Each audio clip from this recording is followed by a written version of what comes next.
Comment fait-on pour mesurer la richesse des milliardaires? Tu t'es sûrement déjà posé cette question en regardant un classement Forbes comme ce que je m'apprête à faire tout de suite. Voici le docteur Paul Kamonier-Fokam, actuellement la deuxième plus grosse fortune d'Afrique francophone avec une valeur estimée à 950 milliards de francs. Juste derrière Baba Amadou Dampoulou, actuellement l'homme le plus riche d'Afrique francophone. Lorsque tu regardes un classement comme ça, très vite tu te poses la question à savoir comment fait-on pour estimer cette richesse? Est-ce que c'est la valeur ou alors la somme d'argent qu'ils ont dans leur compte en banque? Est-ce que c'est la valeur de leur entreprise? Ou bien, comment fait-on pour connaître cette somme d'argent? Dans cette vidéo, je t'apporte l'élément de réponse qui te manque.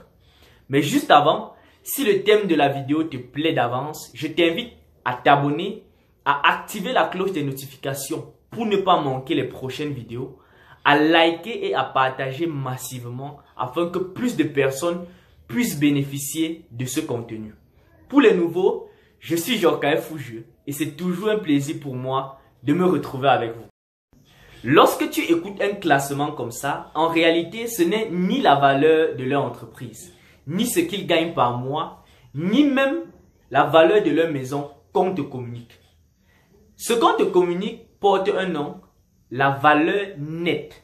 Et pour comprendre ce que c'est que la valeur nette, il est impératif de comprendre la notion de patrimoine.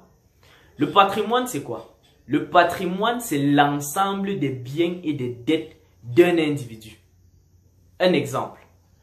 Si tu as une maison qui vaut 10 millions, une voiture qui vaut 10 millions et dans ton compte bancaire une somme de 10 millions, on dira que ton patrimoine est estimé à 30 millions. Mais si en plus de ça, tu as 5 millions de dettes, on dira que ton patrimoine vaut 25 millions parce que la valeur nette, ta valeur nette est de 25 millions, à savoir la somme de tous tes avoirs moins la somme de tes dettes. Et c'est cette somme-là que l'on communique lorsqu'on fait un classement des milliardaires à un moment donné. À savoir qu'on va estimer tous leurs avoirs. Lorsqu'on a estimé tous leurs avoirs, on va estimer toutes leurs dettes.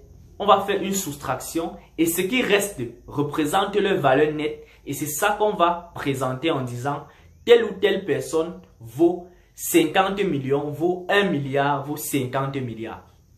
C'est donc ainsi qu'on procède pour évaluer la richesse des milliardaires. Si cette vidéo t'a plu, je t'invite à t'abonner, à activer la cloche des notifications pour ne pas manquer les prochaines vidéos, à me laisser ton avis en commentaire également. À très bientôt.